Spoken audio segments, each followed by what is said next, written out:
Hello मेरे प्यारे साथियों, कैसे आप सब। उम्मीद है आप सब मस्त होंगे, जबरदस्त होंगे। तो आज मैं फिर से आप सभी का एक बार फिर से स्वागत करता हूं। जैसा कि आप सभी जानते हैं, हम लोग पढ़ रहे हैं चैप्टर नंबर 4 का ए। ठीक है, तो उसमें हमने 9 क्वेश्चन पहले पार्ट में करा दिया है। अब जो बाकी के क्वेश्चन है उसको इस सेशन में कराने वाला हूँ। ठीक है, तो आप सभी लोग हमारे साथ बने रहिएगा वीडियो को पूरे वीडियो में, और वीडियो को लाइक सब्सक्राइब शेयर जरूर करिएगा। ठीक है, चलिए आइए, ये सारे क्वेश्चन करा दिए हैं, देखिए ध्यान से, सारा का सारा करा दिया, बहुत बहुत अच्छे से कराया है। डिस्क्रिप्शन में लिंक मिल जाएगा। तो आज के क्वेश्चन चलिए स्टार्ट करते हैं अब। ठीक है, ये जो स्थितियां दी हुई हैं इनको हमको द्विघात समीकरण के रूप में लिखना है। ठीक है, किसमें लिखना है? द्विघात समीकरण के रूप में लिखना है। बहुत सारी स्थितियां दी हुई हैं, इनको द्विघात समीकरण के रूप में लिखना है। तो चलिए आइए स्टार्ट करते हैं। पहले क्वेश्चन को ध्यान से देखिएगा, समझिएगा। थियोरेटिकल क्वेश्चन है, थोड़ा सा इसको ध्यान से लगाना पड़ेगा। तो हमारा पहला क्वेश्चन है, आपकी स्क्रीन पे लिखेंगे हल। क्या लिखेंगे? हल। दिया है दो क्रमागत धन पूर्णांकों का गुणनफल। धन पूर्णांकों का गुणनफल है 306 है। हमें पूर्णांकों का ज्ञात करना होगा। क्या ज्ञात करना होगा? पूर्णांकों को ज्ञात करना होगा। ठीक है, जो दो क्रमागत दिया हुआ है धन पूर्णांक, वो हमको मालूम नहीं है। तो सबसे पहले क्या करेंगे? हम मानेंगे माना दो धन पूर्णांक। क्या मानेंगे? माना दो क्रमागत धन पूर्णांक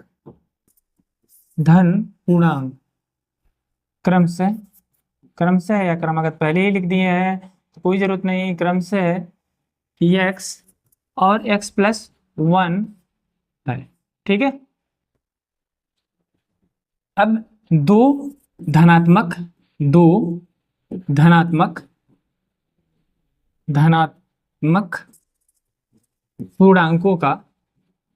पूर्णांकों का गुणनफल कितना दिया है? देखिए ध्यान से, गुणनफल बराबर कितना दिया है? 306। ठीक है, 306 दिया। तब क्या हो जाएगा? अब ध्यान से देखिएगा। अब समीकरण क्या हो जाएगा हमारा? हो जाएगा क्या? देखिए x और x+1 है, तो क्या लिखेंगे हम? x इंटू x+1 बराबर कितना हो जाएगा? 306 हो जाएगा। इतना हो जाएगा ना। देखिए क्या लिखा है, माना दो क्रमागत धन पूर्णांक क्रमशः क्या है? x और x+1 है। तो दो धनात्मक पूर्णांकों का गुणनफल, यह क्या है? दो धनात्मक पूर्णांक है। कौन है? एक है x है, एक है हमारा x+1 है। तो दोनों का गुणनफल कितना हो रहा है? बराबर 306 के बराबर हो रहा है। लिखा है दो क्रमागत धन पूर्णांकों का गुणनफल। दो क्रमागत धन पूर्णांक x और x+1 है, और इनका गुणनफल कितना हो गया? 306। एकदम क्लियर होना चाहिए कॉन्सेप्ट, कोई दिक्कत नहीं आनी चाहिए। क्योंकि देखिए हमने 6 बोला है कि दो क्रमागत धन पूर्णांकों का गुणनफल, तो हमने क्या माना है? माना दो क्रमागत धन पूर्णांक x और x+1 है, मान लिया। अब इनका योगफल कितना हो रहा है? बराबर कितना हो रहा है? 306 के। अब इसका मल्टीप्लाई कर देंगे। कैसे करेंगे? देखिए x का x² प्लस x हो जाएगा बराबर 306 हो जाएगा ना। अब क्या करेंगे? इसको करेंगे x² प्लस का x माइनस का 306 बराबर 0 हो जाएगा। इतना हो जाएगा। इतना समझ में आया? कोई दिक्कत? 306। अब देखिए क्या है? यह द्विघात समीकरण है। क्या है? द्विघात समीकरण है। द्विघात समीकरण लिखा क्या है क्वेश्चन में? हमें पूर्णांकों को ज्ञात करना है। हमें पूर्णांक ज्ञात करना है। ठीक, क्या ज्ञात करना है? हमें पूर्णांकों को ज्ञात करना है। ठीक है, क्वेश्चन जो दिया है हमारा, पूर्णांकों को ज्ञात करना है। चलिए, थोड़ा सा कंफ्यूजन हुआ था कि पूर्णांकों को ज्ञात करना, यही क्या है? पूर्णांकों को ज्ञात करना। अब इसको सॉल्व करेंगे हम। कैसे करेंगे? 18। अब देखिए यहाँ पे क्या होना चाहिए? 1 आना चाहिए, यहाँ पे 306। तो हम क्या करेंगे? 18 और 17 का मल्टीप्लाई करेंगे तो कितना आ जाएगा? 7 56 और 7 एकम 7 5 12, 1 8 8, 1 1 9 1 6 8 2 10, 8 2 10 और 2 1 3, 306 आ रहा है। ठीक है, मल्टीप्लाई करने पे 306 आ रहा है, और घटा देंगे तो हमारा कितना आ जाएगा? 1 आ जाएगा। तो x² प्लस 18 माइनस 17, ठीक है, x माइनस 306 बराबर 0। अब ध्यान दीजिएगा, गुणा करने पे a वाली आ जाएगी संख्या, और घटाने पे a वाली संख्या आ जाएगी। तो हमारा क्या हो गया? अब लिखेंगे x² प्लस का 18x माइनस का 17x माइनस 306 बराबर 0, एकदम इजी वे में कर रहे हैं, समझ में आ जाना चाहिए। एक्स स्क्वायर प्लस 18x एक ब्रैकेट में हो जाएगा, ठीक है, दूसरे ब्रैकेट में माइनस कॉमन लेंगे तो यहाँ पे क्या हो जाएगा, प्लस हो जाएगा 306, ठीक है, बराबर 0। अब देखिए ध्यान से, यहाँ पे क्या करेंगे, यहाँ पे हम कॉमन ले लेंगे, कितना कॉमन लेंगे, x कॉमन लेंगे। अगर x कॉमन लेते हैं यहाँ पे तो क्या बचेगा हमारा, ये बहुत इजी चीज है, आप लोगों ने पिछले चैप्टर में बहुत सारा क्वेश्चन इस पे आधारित किया है, तो यह आप कर सकते हैं खुद से। x प्लस 18 हो जाएगा। अगर दूसरे क्वेश्चन की बात करें तो -17 कॉमन होगा और क्या हो जाएगा, x आ जाएगा, x प्लस 18 आ जाएगा, ठीक है, बराबर 0। तो एक आ गया हमारा, वैल्यू आ गया, एक आ गया हमारा x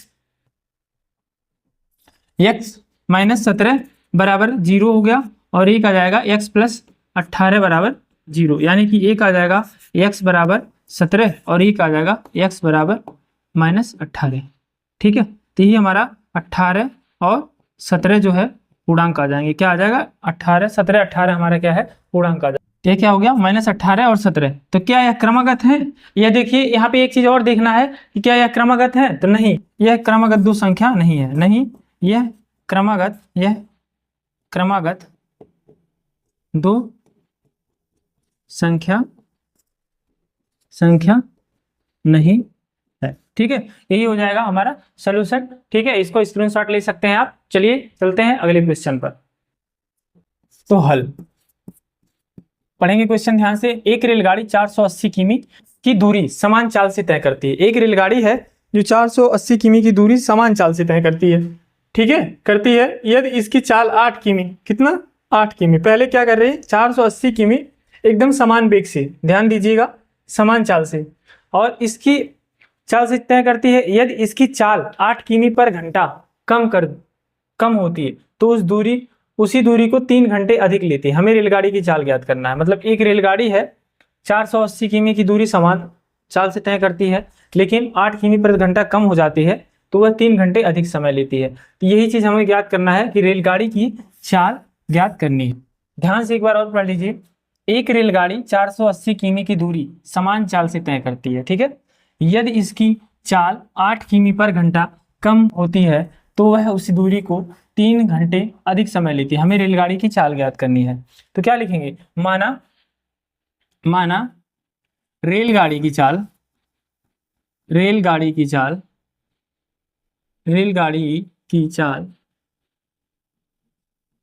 बराबर x किमी पर घंटा है, ठीक है।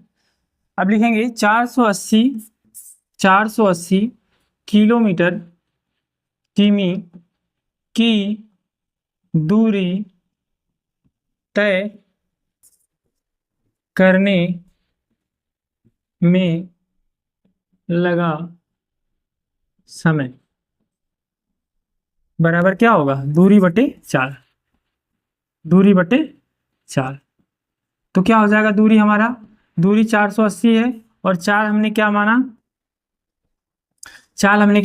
x माना, ठीक है। हमने चाल क्या माना है, x माना है, ठीक। यहाँ क्या हो जाएगा, यहाँ घंटा हो जाएगा, ठीक है, घंटे या घंटा, ठीक है। अब देखिए प्रश्नानुसार चलेंगे। प्रश्नानुसार प्रश्न में क्या बोला है, प्रश्न में यह बोला है 8 किमी पर घंटा उसकी स्पीड कम कर दी जाए, मतलब उसकी चाल कम कर दी जाए।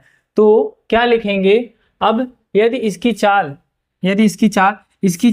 रेलगाड़ी की चाल, किसकी चाल, रेलगाड़ी की चाल रेलगाड़ी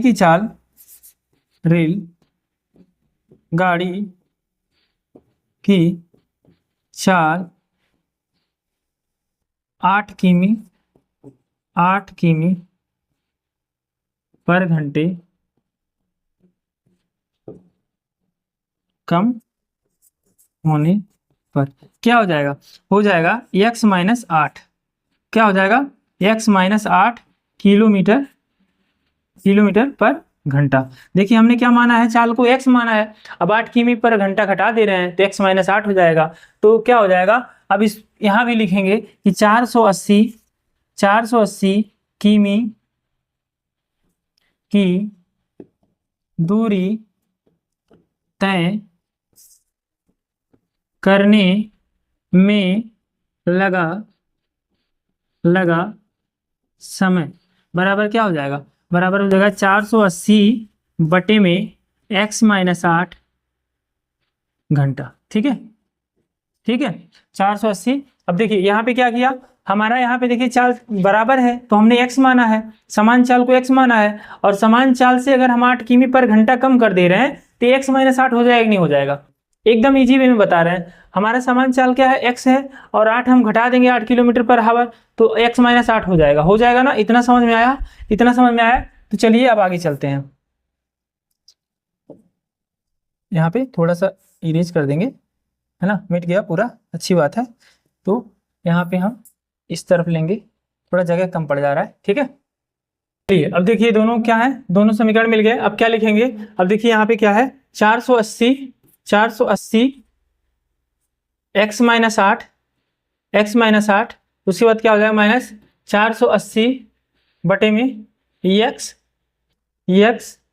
ठीक है, बराबर कितना है 3। कितना समय ले रहा, तो वह उसी दूरी को तय करने में 3 घंटे अधिक लेती है। कितना, 3 घंटे अधिक ले रही। अब इसको सॉल्व कर देंगे, कितना हो जाएगा। अब देखिए यहाँ पे क्या हो जाएगा, यहाँ पे हो जाएगा हमारा नीचे क्या हो जाएगा एक्स स्क्वायर माइनस 8x, ठीक है, बराबर 3। ऊपर क्या हो जाएगा 480x माइनस 480x और माइनस माइनस प्लस 3840 हो जाएगा। कितना हो जाएगा 3840। यह कट जाएगा, बचेगा क्या, अब यहाँ पे क्या हो जाएगा 3840 बराबर 3x स्क्वायर माइनस 8 त्रिक 24x हो जाएगा इतना। अब क्या करेंगे 3x स्क्वायर माइनस 24x और इसको इधर ला लेंगे तो माइनस 3840 हो जाएगा। 3840 बराबर 0, ठीक है। अब इसमें से देखिए 3 कॉमन ले सकते हैं हम, 3 कॉमन लेंगे तो क्या बचेगा एक्स स्क्वायर माइनस 8x और माइनस कितना हो जाएगा कितना हो जाएगा 1280, है ना, 1280 बराबर 0 कर लीजिएगा एक बार कैलकुलेशन। 1280 कैसे होगा, 3 एकम 3 और 3 गुना 6 बचा 2, 3 बटे 24 कट गया, 0 उतर जाएगा, 1280 आ जाएगा। यानी इसको भेज देंगे अब उसके पास, यहाँ पे आएगा तो 0 हो जाएगा।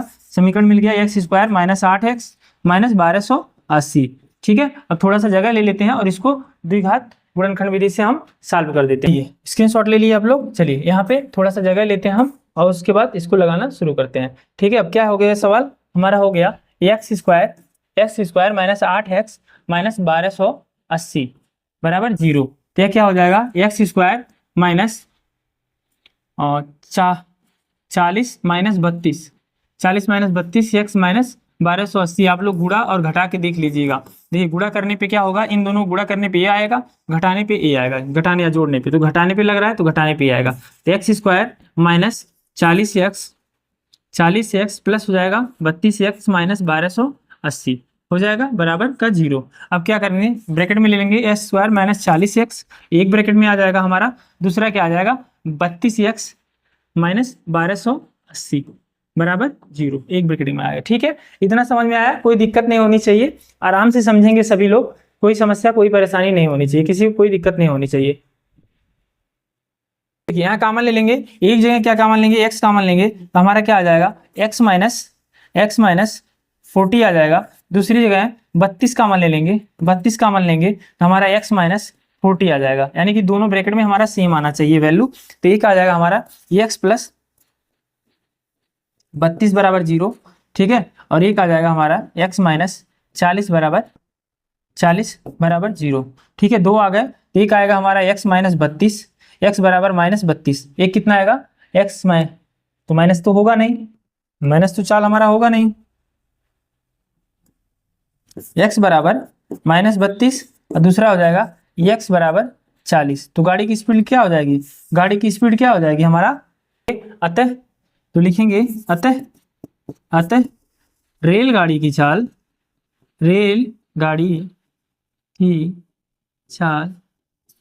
बराबर 40 किमी पर घंटा। यही क्या हो जाएगा आंसर हो जाएगा, ठीक है। स्क्रीनशॉट ले लीजिए, एकदम इजी। चलिए अगले क्वेश्चन पे चलते हैं। अगला क्वेश्चन ध्यान से देखेंगे सब लोग। चलिए नेक्स्ट क्वेश्चन पे, नेक्स्ट क्वेश्चन है नेक्स्ट क्वेश्चन देख लीजिए। आइए अगले क्वेश्चन को देखते हैं। अगला क्वेश्चन जो दिया है, क्या दिया है ध्यान से देखिएगा। एक आयताकार भूखंड का क्षेत्रफल 528 वर्ग मीटर है। एक आयताकार है, उस भूखंड का क्षेत्रफल कितना है? 528 वर्ग मीटर है। क्षेत्र की लंबाई चौड़ाई की 2 गुने से 1 अधिक है। क्या है? क्षेत्र की लंबाई चौड़ाई की 2 गुने से 1 अधिक है। हमें भूखंड की लंबाई चौड़ाई ज्ञात करनी है। हमें क्या करना है? भूखंड की लंबाई और चौड़ाई ज्ञात करना है। तो सबसे पहले लिखेंगे हल। ठीक है, हल लिखेंगे। माना भूखंड की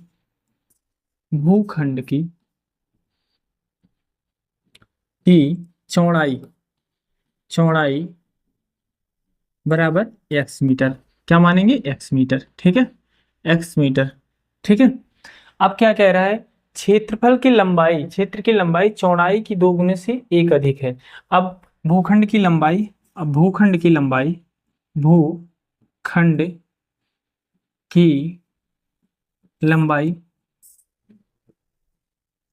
बराबर 2 गुणे चौड़ाई। क्या बोला है? चौड़ाई की 2 गुनी, यानी कि 2 गुणे चौड़ाई से 1 अधिक है। कितना? से 1 अधिक है। पहले 2 गुना है, उससे क्या है? 1 अधिक है, +1। तो यह क्या हो जाएगा? चौड़ाई हमने कितना मान रखा है? x मान रखा है, तो यह हो जाएगा 2x प्लस का 1। ठीक है, प्लस का 1 मीटर हो जाएगा इतना। ठीक है, इतना समझ में आया। हमने क्या किया? भूखंड की चौड़ाई मान ली x मीटर। ठीक है, उसके बाद क्या किया? भूखंड की लंबाई 2 गुणे चौड़ाई +1 कर दिया। क्या किया? 2 गुणे चौड़ाई +1 कर दिया। अब हमारा वैल्यू क्या हो गया? 2x + 1 हो गया। अब देखिए, अब हमें भूखंड की लंबाई और चौड़ाई ज्ञात करनी है। तो आयताकार भूखंड का क्षेत्रफल क्या देखेंगे? देखेंगे आयताकार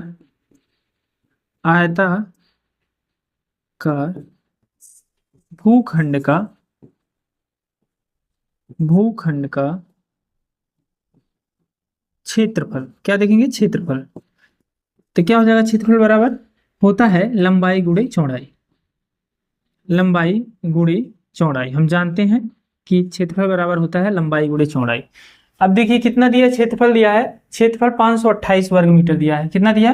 528। ठीक है, 528 वर्ग मीटर बराबर लंबाई क्या है? लंबाई हमारे यहाँ पे देखिए दिया है। लंबाई हमने क्या निकाला है? 2x + 1। ठीक है, और चौड़ाई कितना है? x मान रखा है। ठीक है, हमने क्या मान रखा है? चौड़ाई x मान रखा है, और क्षेत्रफल कितना और लंबाई क्या हो गया? 2x + 1 और चौड़ाई x हमने मान रखा है। ठीक है, अभी क्या करेंगे?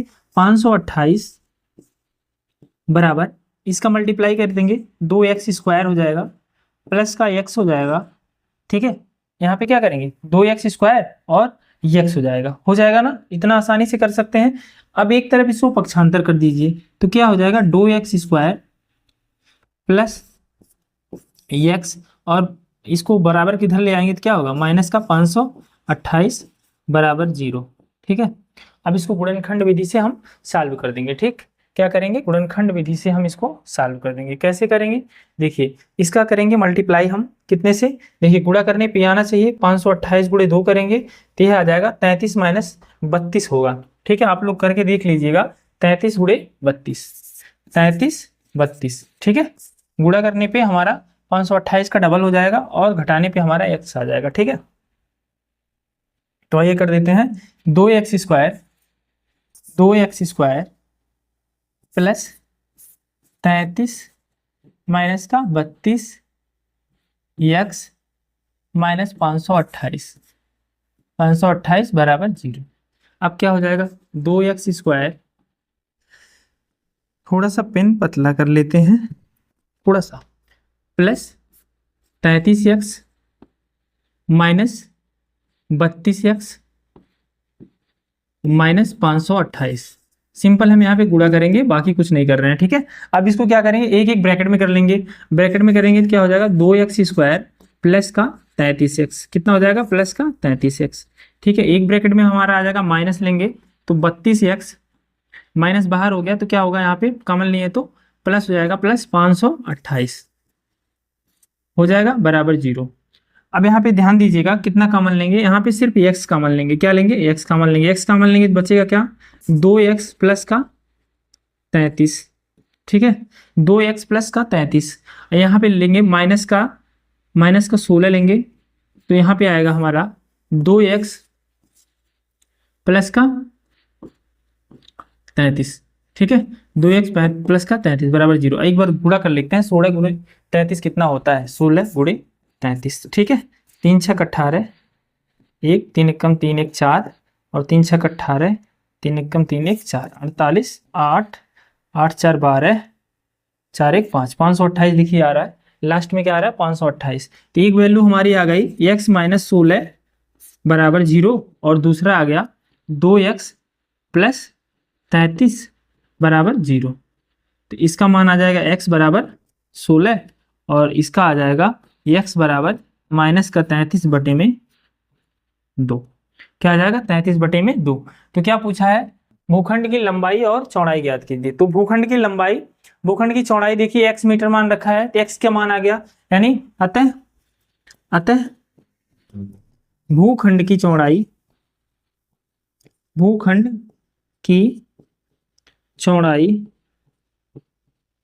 बराबर 16 मीटर। और लंबाई की बात करें, अगर इसी की लंबाई की बात करें तो लंबाई क्या हो जाएगा? लंबाई हमने क्या मान रखा है? लंबाई क्या हुआ है? 2x प्लस 1 हुआ है, यानी कि 2 गुणे x प्लस 1, यानी कि 2 गुणे 16 प्लस 1 बराबर कितना आ जाएगा? 32 1 33 आ जाएगा, 33 मीटर। ठीक है, 16 क्या हो जाएगा? 16 मीटर भूखंड की चौड़ाई हो जाएगी, और लंबाई की बात करें तो 33 मीटर हो जाएगी। क्लियर है? दिख रहा है? एक बार देख लेते हैं आप लोग, क्लियर दिख रहा है कि नहीं दिख रहा है? हाँ दिख रहा है।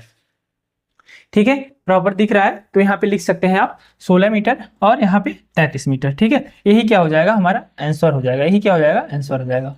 ठीक है, ये क्वेश्चन था 12वां नंबर क्वेश्चन। ध्यान से कर लीजिए, स्क्रीनशॉट लेना हो तो ले लीजिए। चलते हैं अगले क्वेश्चन पर। ठीक है, अगला क्वेश्चन ध्यान से देखेंगे। चलिए, गर्मी थोड़ी ज्यादा है, ठीक है, पसीना हो रहा है।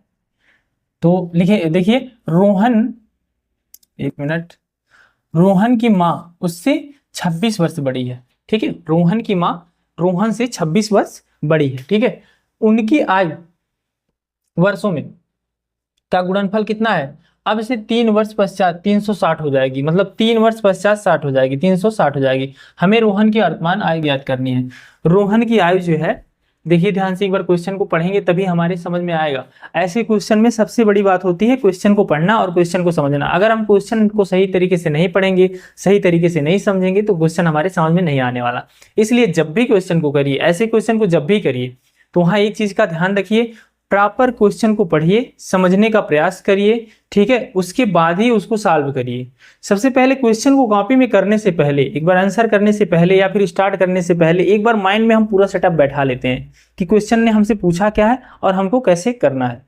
तभी जाके आप क्लियर एकदम लिख पाएंगे कॉपी पे, अन्यथा काट पीट के आप करते रहेंगे और टाइम जो है आपका वेस्ट हो जाएगा। एग्जाम में सबसे बड़ी बात होगी टाइम मैनेज करना, क्योंकि पूरे साल का जो समय मिलता है आपको, वह 3 घंटे मिलते हैं एग्जाम में। बहुत ही छोटा टाइम मिलता है आपको, पूरे साल का रिजल्ट देना होता है। तो इसलिए एक अच्छी प्रिपरेशन होनी चाहिए एग्जाम के लिए, जो कि पूरा कॉन्सेप्ट क्लियर होना चाहिए, तभी आप बेहतर मार्क गेन कर पाएंगे, अन्यथा नहीं कर पाएंगे। ठीक है, बहुत सारी दिक्कतें आने लगी जब आपका थोड़ा भी बहुत नॉलेज कम रहेगा, थोड़ा भी बहुत मतलब कॉन्फिडेंस हाई नहीं रहेगा, तो फिर दिक्कतें आने लगेंगी। इसलिए जब भी जाइए एग्जाम में या फिर जब भी प्रिपरेशन करिए, क्वेश्चन को बहुत अच्छे से, बहुत ध्यान से पढ़िए और उसको एक बार पहले बेहतर तरीके से 2-3 बार प्रैक्टिस करके जाइए, जिससे आसानी से उसको हम एग्जाम में क्या करें, कर सकते हैं। ठीक है, तो आइए लगाते हैं इस क्वेश्चन को। सबसे पहले क्या करेंगे, रोहन की माँ उससे 26 वर्ष बड़ी है। रोहन की माँ जो है उससे 26 वर्ष बड़ी है। उनकी आयु का गुणनफल अब से 3 वर्ष पश्चात 360 हो जाएगी। तो हमें रोहन की वर्तमान आयु ज्ञात करनी है। रोहन की क्या करनी है? वर्तमान आयु ज्ञात करनी है। ठीक है, तो जब रोहन की माँ 26 वर्ष है उससे, तो मानना पड़ेगा, माना रोहन की आयु, क्या मानेंगे? माना रोहन की, माना रोहन का वर्तमान आयु, वर्तमान आयु x वर्ष है, ठीक है, रोहन की माँ उससे 26 वर्ष बड़ी है, तब रोहन की माँ का वर्तमान आयु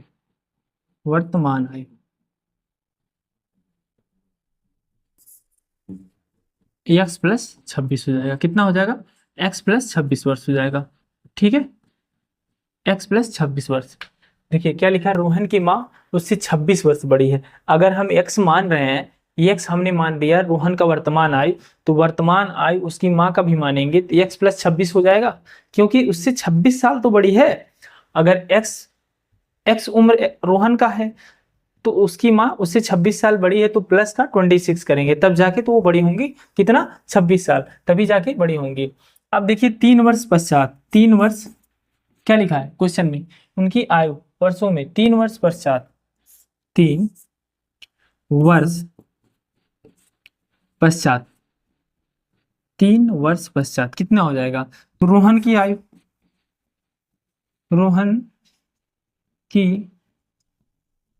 आयु बराबर कितना हो जाएगा? एक्स प्लस 3 हो जाएगा। कोई दिक्कत?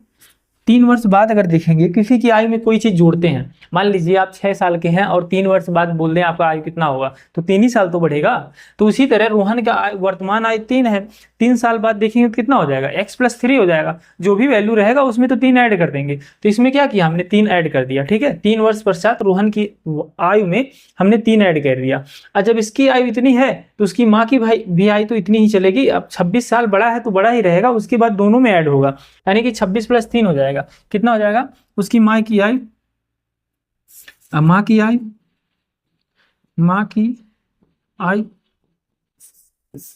बराबर एक्स प्लस 26। एक्स प्लस 26 वर्तमान था, लेकिन जब 3 साल बढ़ा, 3 साल बाद उसका पूछा जा रहा है, तो एक्स प्लस 26 प्लस 3 हो जाएगा? हो जाएगा नहीं? तो बराबर क्या हो जाएगा? एक्स प्लस 29 ये हो जाएगा। अब देखिए हो जाएगी 3 वर्ष पश्चात 360 हो जाएगी।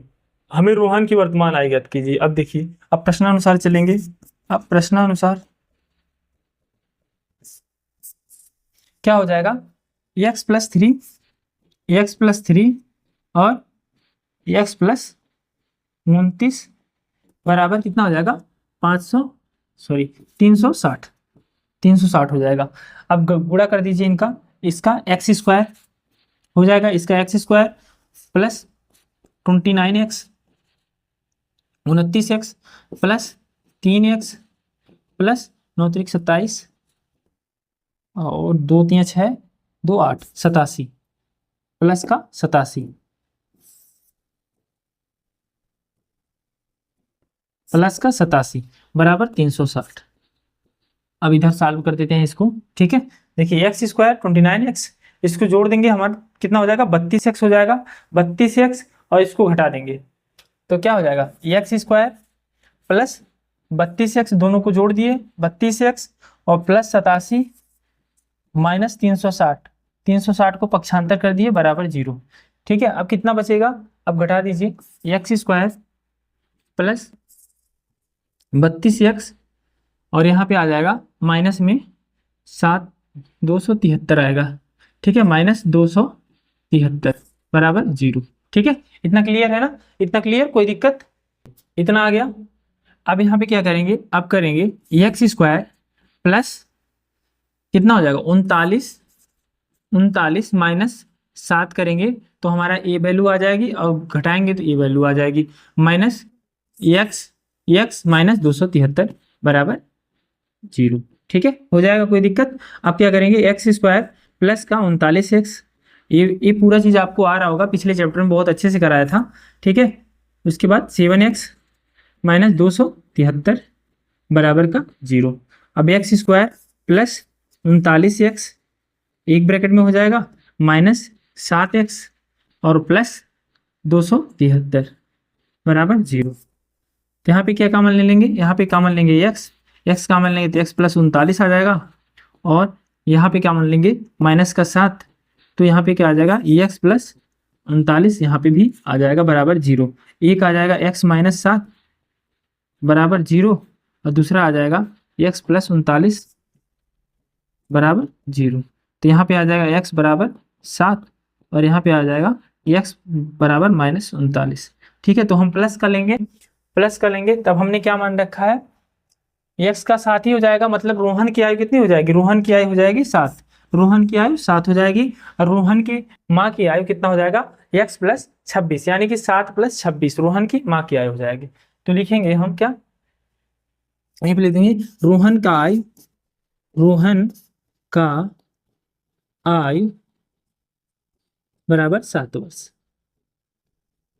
उसकी माँ की आयु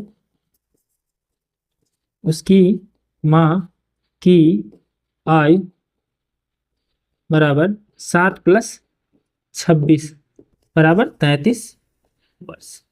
यही क्या हो जाएगा, आंसर हो जाएगा, यही क्या हो जाएगा, आंसर हो जाएगा। ठीक है, रोहन की आयु आ गया 7 वर्ष, इसका क्या आ गया 33 वर्ष, उसकी माँ की आयु कितनी आ गई 33 वर्ष और रोहन का आयु हो गया 33 वर्ष। एक बार देख लें, पूरा दिख रहा है आपको वीडियो, विजुअल है कि नहीं है, क्लियर आपको दिखाई दे रहा है, हाँ दिख रहा है, नीचे दिख रहा है, कोई दिक्कत नहीं आएगी। ये वाला पॉइंट मैं देख रहा था, दिख रहा है कि नहीं आपको, क्योंकि बहुत नीचे लिख दिया हमने, तो हो सकता है क्लियर हो गया होगा हमें, कोई दिक्कत नहीं आनी चाहिए इस सवाल में। ठीक है, तो इसमें इतने ही क्वेश्चन थे। तो ये जो चैप्टर खत्म होता है, ये 2 पार्ट में कंप्लीट हुआ है, एक पार्ट हमने पहले करा दिया, ये वाला दूसरा पार्ट है, तो दोनों पार्ट में चैप्टर कंप्लीट हो गया। अब मिलेंगे अगली वीडियो में, नेक्स्ट वीडियो में। ठीक है, तो आज के लिए इतना ही, धन्यवाद।